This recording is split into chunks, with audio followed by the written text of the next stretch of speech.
से रिकॉर्ड कर लीजिएगा, शुरुआत करनी है पहले। अहमदु व नसल्ली अला रसूलिहिल करीम, अम्मा बाद। फ़क़द क़ाल अल्लाहु तबारक व तआला फ़ी किताबिहिल मजीद बअद अऊज़ु बिल्लाहि मिनश शैतानिर रजीम, बिस्मिल्लाहिर रहमानिर रहीम। व इज़ा मरिज़्तु फ़हुव यशफ़ीन। व क़ाल अन्नबी सल्लल्लाहु तआला अलैहि वसल्लम मा अंज़लल्लाहु दाअन इल्ला जअल लहु दवाअ औ कमा क़ाल अलैहिस्सलातु वस्सलाम। मेरे मोहतरम बुजुर्गों और दोस्तों, ये मेरी और आपकी खुश नसीबी का मौका है कि ऐसे मरकज़ पे हाज़िरी की और शिरकत की सआदत नसीब हुई जो कि इंसानियत की खिदमत के लिए बनाया गया है। ये मरकज़ हकीकत में ये है कि इंसानियत की खिदमत का मरकज़ है। और दूसरी बात ये है कि जो भी आए उसके साथ शफ़क़त, रहमत का मामला और अमानत और दयानत का पूरा पूरा हो। आने वाला इत्मीनान में रहे कि हाँ सही जगह पहुँच रहे हैं, और हम भी ये खुश रहें कि हाँ हमने उसके साथ अच्छा किया। तीसरी बात ये है कि इलाज करने वाले को हमेशा ये बात जहन में रहनी चाहिए कि भाई हम सिर्फ दवा दे सकते हैं और शिफा ये मेरे रब के कब्ज़े कुदरत में।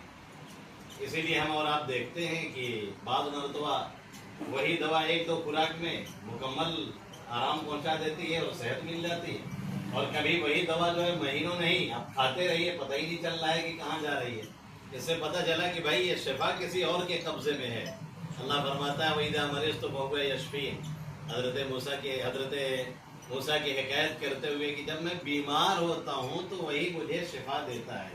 ये शिफा उसके कब्ज़े कुदरत में है। दवा देना हमारा काम। पहले ज़माने में आम तौर पे जब डॉक्टर्स हज़रात और अतिब्बा हुक्मा ये पर्चे लिखते थे तो उस पर हुआ शाफी ऊपर लिख दिया करते थे। ये जहन को मोड़ने की एक तरकीब थी, तवज्जो करने की कि भाई हमारे कब्ज़े में नहीं है, शिफा अल्लाह ही देगा, तभी मिलेगा। चौथी बात ये है कि हम अपनी ये खुशनसीबी समझें कि अल्लाह ने हमें इस लायक बनाया है कि हम किसी के मर्ज में उसके इलाज के काम आ रहे हैं। वरना हो सकता है इसका उल्टा हो जाता कि हम मरीज बन के पड़े रहते और कोई और हमारा इलाज करता है कि नहीं। ये अल्लाह ने हमें सलाहियत दी। अल्लाह ने ये सारी सलाहियतों को हमारे अंदर वदियत किया और रखा है, और हमने कोशिश और मेहनत की, फिर अल्लाह की तौफीक शामिल हाल लाई, जिसकी वजह से हमें ये मकाम मिला है कि हम अल्हम्दुलिल्लाह एक सेंटर खोल करके बैठे हैं।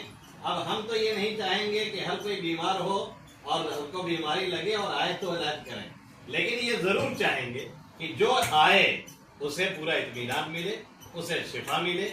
ये हमारी दुआ भी होनी चाहिए और हमारी कोशिश भी होनी चाहिए।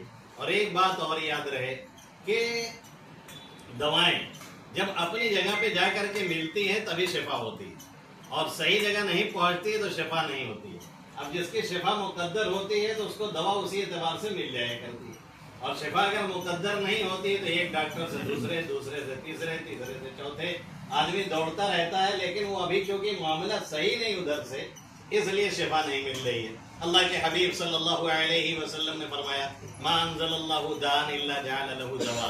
अल्लाह ने कोई बीमारी ऐसी उतारी ही नहीं है जिसकी दवा ना अल्लाह ने उतारी हो। ये और बात है कि कभी कभी जो कहते हैं ना कि इस चीज की दवा नहीं है, तो दवा है। ये और बात है कि अभी हम वहाँ पहुँचे नहीं। अभी हमारी रिसर्च मुकम्मल नहीं हुई उस लाइन में, और हमारी ताकीक वहाँ तक पहुँच नहीं सकी है। वरना अल्लाह के हबीब सल्लल्लाहु अलैहि वसल्लम तो साफ लफ्जों में कह रहे हैं कि जो बीमारी दुनिया में आ रही है उसकी दवा कहीं न कहीं दुनिया में अल्लाह ने रखी हुई है, मौजूद है। ये और बात है, ये बहुत सी बीमारियां आज के पहले लाइलाज समझी जाती थी। टीबी ही ले लीजिए, ट्यूबरकुलोसिस पहले लाइलाज समझी जाती थी। अब हर कोई होती है टीबी, फिर भी अल्हम्दुलिल्लाह मुतमईन रहता है, दवा खा के चंगा होकर टहलने लगता है। फिर ऐसे ही धीरे धीरे आप बढ़ते जाएं तो देखते जाएंगे कि दवाएं हैं। ये और बात है कि रिसर्च और ताकीक वहां तक पहुंची नहीं होती है तो हम कह देते हैं कि नहीं है। तो अल्लाह के हबीब सल्लल्लाहु अलैहि वसल्लम फरमा रहे हैं कि जो बीमारी भी हमने उतारी है, जो अल्लाह ने उतारी है, उसकी दवा भी अल्लाह ने रखी है। वो दवा जब सही मिलती है तो आराम हो जाता है, और जब सही जगह नहीं पहुंचती है तो आराम नहीं मिलता है। यूँ कह लीजिए उसको दूसरे अल्फाज में कि मुकद्दर नहीं होता तो फिर शिफा नहीं मिलती है। आखिरी बात और लास्ट बात ये कहने की है कि जो भी इलाज कराने आए हमारे अंदर उसकी पूरी खैर खाही होनी चाहिए। पूरी शफकत होनी चाहिए। मरीज के साथ पूरी खैरखाई का मामला जब हम और करेंगे तो उससे हमें एक नेक नामी भी मिलेगी, हमारा दीनी भी फायदा होगा और दुनियावी भी फायदा होगा। और अगर बेचारा कोई मजबूर है, जैसे पैसे के एतबार से बहुत से बेचारे ऐसे आ जाते हैं, वाकई नहीं होता, कुछ तो चीटिंग करते हैं, कुछ तो ऐसे होते हैं कि बचा करके भागना चाहते हैं अपने आप को, लेकिन वाकई कभी कभी होते हैं। या किसी ऐसे का फोन आ गया, वो बता देता है कि भाई बहुत गरीब आदमी है, बिल्कुल गुंजाइश नहीं है, जरा आप समझ लीजिएगा। वहां पे जो भी हो सके आपसे रियायत कर दीजिए। वो एक आपका ऐसा सदका होता है जिसे हम और आप ये समझते हैं कि ऐसे ही कर दिया यार, कहाँ गया पता नहीं, कहाँ गया नहीं, कहाँ जाता है उसको मैं मिसाल से कभी कभी समझाया करता हूँ। गिलहरी जानते हैं ना, गिलहरी, भाई यहाँ देहात के लोग माशाल्लाह हर कोई जानता होगा गिलहरी क्या चीज होती है।